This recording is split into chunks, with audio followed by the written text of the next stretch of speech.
ஸ்ரீ சத்குரு அப்பா பைத்திய சுவாமிகள் ஜீவ சமாதி. அப்பா பைத்திய சுவாமிகள் ஜமீன் பரம்பரையில் பிறந்தவர். இவர் 1859 வருடம் சித்திரை திங்கள் 28ஆம் நாள் புனர்பூச நட்சத்திரத்தில் கரூர் ஜமீன் குடும்பத்து வாரிசாக அவதரித்தார். 8 மாத குழந்தையான சுவாமிகளை கண்டுணர்ந்த பரதேசி ஒருவர் இது தெய்வ குழந்தை என்று அருள்வாக்கு சொல்லி மறைந்தார். சுவாமிகளின் 8வது மாதத்தில் தன் தாயையும் 16ஆம் வயதில் தந்தையையும் இழந்தார். தன் தந்தையை இழந்தவுடன் தான் தனிமையாகி விட்டதாக உணர்ந்தார்.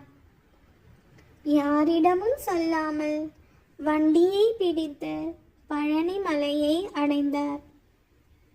பழனியில் விநாயகர் கோவிலில் அமர்ந்து கொண்டு அழுதார்.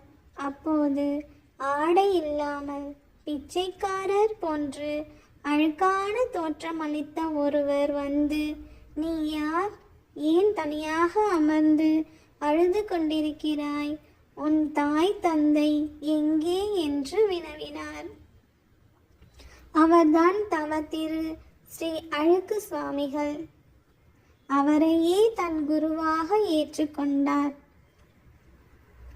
அழுக்கு சித்தர் என்னுடன் வா என்று சொல்லி சுவாமிகளை 3 நாட்கள் காடு மலை என்று எங்கெல்லாமோ அழைத்து சென்றார். கடைசியில் ஒரு குகைக்கு வந்தடைந்தனர். குகையின் உள்ளிருந்து ஒரு ஏட்டு சுவடியை கொண்டு வந்து கொடுத்து சுவாமிகளை படிக்கச் சொன்னார். நீ ஆண்டவன் குழந்தை. உன் முன்னோர்கள் செய்த புண்ணியத்தால் நீ நாட்டுக்கு நல்லது செய்ய வந்து பிறந்துள்ளாய் என்று சொல்லி சுவாமிகளின் பிறப்பின் இரகசியத்தை அறிவித்து சில நாட்களில் சமாதியானார்.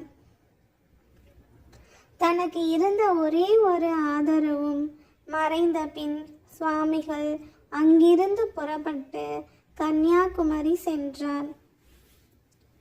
காடு மலைகளை சுற்றி திரிந்தார். பின்பு பாண்டிச்சேரி சென்றார். மக்களின் குறைகளை தீர்த்து வைத்தார். தன்னை நாடி வந்தவருக்கு இன்னருள் புரிந்தார். பக்தர்கள் அவரை அப்பா அப்பா என்று கூப்பிடுவார்.